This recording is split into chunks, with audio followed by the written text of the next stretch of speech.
Bonjour les graphes et bienvenue à cette nouvelle vidéo donc consacrée aux crypto-monnaies. Donc je vous avais promis cette semaine qu'on ferait un petit point un petit peu pour en savoir un petit peu où le Bitcoin va, etc. Je sais que ça en intéresse plus d'un, j'ai reçu pas mal d'emails. Bon, il faut savoir que pour le moment, ça va nulle part, entre guillemets, hein. C'est totalement neutre, avec une probabilité plutôt de cassure par le bas. Mais c'est pas encore gagné. Mais clairement, ce que l'on voit, hein, c'est les capitaux qui sont en train plutôt de sortir. Le Bitcoin est celui qui résiste le mieux, hein, de par sa notoriété, très certainement. Donc voilà, tout ce qu'on a pu entendre, valeur refuge et compagnie, voilà, faites très attention, une monnaie virtuelle, valeur refuge, voilà, au bout d'un moment, faut un petit peu réfléchir, c'est un petit peu compliqué par rapport à ça. Donc, ce que l'on va faire, c'est qu'on va faire l'analyse directement des actions. Donc, ce que l'on voit, des actions qui sont liées au Bitcoin, des différentes, de la blockchain, etc., et des différentes crypto-monnaies. Donc, on n'a pas grand-chose de plus à se dire par rapport à ce qu'on s'était déjà dit la semaine dernière, hein. Vous le voyez au niveau de mes indicateurs, hein, ce chandelier-là, eh ben, il a mis tout simplement une halte au précédent mouvement de retournement, hein, on y avait cru. Mais voilà, cette oblique baissière, elle fait toujours office de résistance et tant qu'on ne la cassera pas, on ne peut pas parler de renouveau haussier du Bitcoin, ça sert à rien de l'anticiper. Vous anticipez et tout simplement, ça fait mal. Donc là, concrètement, ce qui nous intéresse, c'est qu'on a eu une bonne baisse et là, on a une conso. Alors la problématique de ce genre de conso-là, c'est que là, vous le voyez, on est en train d'évoluer dans un triangle. Donc la probabilité en fait est qu'on ait une continuation baissière et donc une cassure par le bas, ce qui nous renverrait dans la zone de support assez importante qui est celle des 5 700 $. Et là, on se reposera la question de dire si on casse cette zone-là, ouais, ça recommencera à être dangereux pour la suite des opérations. Pour le moment, on n'y est pas encore. La probabilité que ça casse par le haut est toujours une éventualité. Si on devait casser par le haut, on reviendrait dans cette zone en voie des 6 600 $, 6 630 $ et compagnie. Et là, ça serait à nouveau intéressant de s'y accrocher pour voir ce qu'on est capable de construire sur ces niveaux-là. Et suivant ce qu'on est capable de construire là, on pourra, oui ou non, commencer à reparler à ce moment-là d'une des probabilités haussières du Bitcoin. Pour le moment, on n'y est absolument pas. Et ça doit nous appeler à quand même une certaine prudence. Donc on a on a une neutralité. Mais on a une neutralité qui vient après une forte baisse. Ça veut dire que les acheteurs n'ont plus suffisamment de puissance pour pouvoir rebondir. Ou en tout cas, pas pour le moment. Donc du coup, méfiance, ça veut dire que les vendeurs ont réellement la main. Et bon, ils vont confirmer cette main-là et on va repartir pour un tour baissier si on casse par le bas cette figure. En plus, on verra que ici on avait fait pas mal de mèches. On voit, hein, cette zone. En gros, c'est une zone large, hein, 6 100 $, 5 700 $. C'est une zone très très large qui, pour le moment, à chaque fois, a soutenu les prix. Donc là, derrière, ce sera la grosse question pour les prochaines semaines au niveau du Bitcoin, à savoir déjà dans les toutes prochaines séances, puisqu'on arrive au terme, est-ce qu'on va casser par le haut ou par le bas? C'est la question. Si on casse par le haut, on se donne un petit peu d'air, mais il faudra voir, rien ne sera fait encore, il faudra voir comment on construit la suite. Si on casse par le bas, là, on va commencer à rattaquer la zone de support. Et là, ça commencera à devenir assez périlleux, puisque je le répète assez souvent, en règle générale, quand un support est touché de manière un petit peu trop importante sur un laps de temps trop court, et ben c'est qu'on est en train de le fragiliser et que donc potentiellement on va le casser par le bas. Donc là, c'est ce qu'il faudra surveiller, mais on voit que le, l'élan est un petit peu retombé, on le voit depuis le début de l'année bien entendu sur le Bitcoin, mais là également on pourrait avoir un petit coup au moral qui serait attaqué, surtout pour les investisseurs de long terme, parce que là quelque part les investisseurs qui arrivent à plus ou moins soutenir le marché, c'est des investisseurs de long terme qui croient encore au Bitcoin à 20 000 $, 30 000 $, etc. Je veux dire, de la même façon que quand le Nikkei dans les années 80 était sur ses plus hauts, il y avait des gens qui vous donnaient des targets beaucoup plus hauts. De la même façon que quand vous aviez, je me souviens en 1999-2000, hein, le Dow Jones également sur ses plus hauts, il y avait des gens qui vous disaient à 20 000 points pour le Dow Jones. Voilà, c'est toujours des superlatifs. De la même manière que vous avez des gens qui broieront toujours du noir et qui vous diront ça va se scratcher, c'est la fin du monde, il faut tout vendre, etc. Vous avez des gens, leur marketing, il est autour de dire toujours plus haut. Tout ça, pourquoi? Parce que plus vous faites quelque chose de gros, plus vous le répétez assez souvent et plus potentiellement vous allez finir par avoir raison et vous faites une carrière juste sur un truc que vous avez répété, qui est une simple hypothèse de travail et sur un truc que vous avez répété continuellement. Je vous ferai une vidéo sur ça. J'ai trouvé un chart fait par les Américains, comme souvent, qui réplique en fait tout ce que vous avez de Bill Gross, de Mac Faber, en fait, les mecs qui sont toujours dans l'apocalypse. Et vous verrez un petit peu que tous les 6 mois, tous les 3 mois, en gros, à chaque fois que vous avez un pic haussier de marché, boum, allez, ils font une petite annonce. Et ça, depuis 2009, depuis 2010, et ils vous disent, voilà, c'est la nouvelle crise qui arrive. Il y a un moment donné où on finir par avoir raison, mais ça vous coûte de l'argent de les écouter, ça vous fusille en fait, c'est du bruit, hein, c'est du bruit de marché, ça vous fusille complètement de donner trop d'importance à ce genre d'analyse, d'analystes et de personnages qui sont uniquement dans le superlatif juste pour pouvoir attirer le clic, attirer, voilà, que vous ouvriez la page, etc.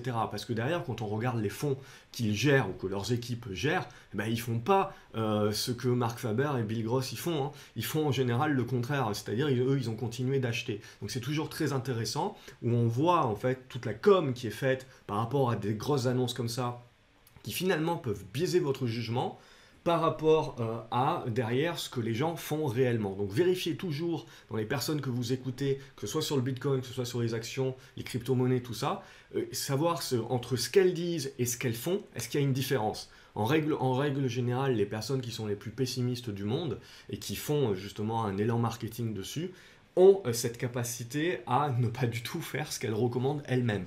Et elles le font uniquement pour de la presse, pour de la bonne presse bien évidemment, et pour pouvoir sortir de l'opinion et avoir un mot à dire et donc avoir l'attention des gens. C'est que ça. Donc on ne cherche que à capturer votre attention en permanence. Donc faites attention par rapport à ça.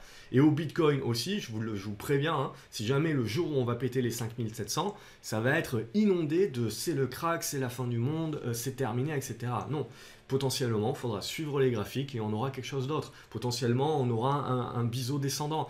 Pour le moment, je ne vous trace pas l'oblique parce qu'elle n'est pas pertinente, mais potentiellement, c'est ce qu'on ira chercher. Donc, on aura l'occasion d'en reparler. Donc, c'est toujours le marché qui a raison, hein, et pas un analyste X ou Y, un temps X ou Y. Donc, voilà ce que l'on va suivre au niveau du Bitcoin. On fait rapidement les autres puisque c'est exactement la même chose. Hein. Au niveau du Dash, on voit on est en train de repartir par le bas. Donc là également, ça n'a pas gardé mes tracés de la semaine dernière, mais c'est pas grave. Donc en gros, vous pouvez redevenir acheteur uniquement sur cassure de cette oblique baissière. Ça, et en dessous, on ne fait rien. Là, au niveau de l'EOS également, c'est mal embarqué. Donc éventuellement, on aura un rebond sur cassure qui nous ramènera jusqu'à la moitié éventuellement de ce chandelier-là. Hein. Donc, mais tant qu'on est en dessous, là aussi, il n'y a pas de quoi s'exciter. Ethereum également, on en avait parlé la semaine dernière que la cassure par le bas n'était pas très bonne. Puis là, boum. Donc on voit, on est dans une forte baisse. Donc là, pour le moment, on n'a pas de figure, on n'a rien. Je regarde un petit peu, je dézoome. Enfin, on n'a pas grand chose d'intéressant. On est en train de revenir sur cette zone-là des 150, 150, 155, qui devrait commencer à donner un petit peu de support, mais pas de quoi anticiper. Litecoin, pareil, on reste baissier, hein, sous les 60$. Pas grand chose à se dire. Le Monero également, je ne sais pas s'il y a grand monde qui le suit, si vous ne le suivez pas, je ne vais pas continuer à l'analyser, mais c'est en gros pareil. On avait cette oblique haussière là, boum, elle est en train de casser par le bas. On avait ce support également horizontal, boum, il est en train de casser par le bas. Donc là aussi, on laisse tomber pour le moment, hein, sous les 110, 111. Il n'y a pas grand chose à se mettre sous la dent. Et le Néo, pareil, hein, je veux dire, vous voyez, gros chandelier ici, bim, on recasse. Donc on n'a pas grand chose à se mettre sous la dent. Voilà, ça on peut tracer certainement un petit peu mieux cette histoire-là. On verra plus tard si c'est probant, mais en gros, tant qu'on n'est pas dans la capacité de repasser au-dessus des 22$, il n'y a pas grand-chose à se mettre sous la dent. Et le Ripple, pour terminer, eh ben, exactement la même chose. On avait cette figure-là la semaine dernière, on l'a cassé par le bas, terminé, signal baissier. Donc là, vous le voyez, le biseau descendant que je ne vous avais pas tracé sur le Bitcoin, je pense que je vais le tracer. Le Ripple est plus ou moins dans la même configuration graphique. Là, je l'ai tracé. Donc du coup, ça nous donne un objectif éventuel à 20 centimes. Attention, cette figure-là, il faudra qu'elle devienne probante de par le marché. Donc on ait des tests, qu'on ait des preuves de rebond. Et là, on pourra réellement l'utiliser pour une stratégie derrière et pour pouvoir mettre en place un plan de trading. Mais pareil, 31 centimes, 32 centimes de dollars, on laissera en dessous pour le moment, il n'y a pas de signal sur le Ripple. Donc vous le voyez, si on regarde le Bitcoin Euro, puisque je sais qu'il y en a certains qui suivent le Bitcoin Euro, mais voilà, c'est exactement la même chose. On est en train de naviguer à vue ici dans le même triangle. Est-ce qu'on va casser par le bas ou pas? C'est la question. On est totalement neutre à très court terme. Et je serais tenté de dire, pour le moment, il n'y a pas de position à prendre, même si on venait à casser par le haut. Ce qui sera intéressant, c'est derrière la construction qui s'en suivra. Et il sera toujours temps de prendre la position à la hausse. Il ne faut pas se précipiter. Là, les probabilités sont quand même plus favorables à une cassure par le bas, mais c'est neutre, hein, donc c'est 50-50. Donc on est clairement en attente, mais ce qui est sûr, c'est qu'il n'y a pas de position haussière, il n'y a pas de signal haussier, que ce soit à court terme pour le moment et à moyen long terme. Donc il n'y a rien d'intéressant pour un investisseur de moyen long terme aujourd'hui à aller sur le marché des cryptos. Voilà, je fais net et précis. Au niveau de la blockchain et du tracker blockchain, je veux dire, ça suit également ce que font les marchés actions. Les marchés actions ne sont pas au mieux, donc là on repasse sous la médiane. Donc là aussi c'est médian, il n'y a pas grand chose à se mettre sous la dent. Normal, hein, les actions qui sont liées au Bitcoin de près ou de loin ou à la blockchain également accusent le coup. Donc là c'est pareil pour Bitcoin Group, hein, sur le marché allemand, il n'y a pas grand chose d'intéressant tant qu'on ne remonte pas au-dessus des 40 €. Au niveau de cet outil du GBTC, là aussi on est en train de travailler plus le bas.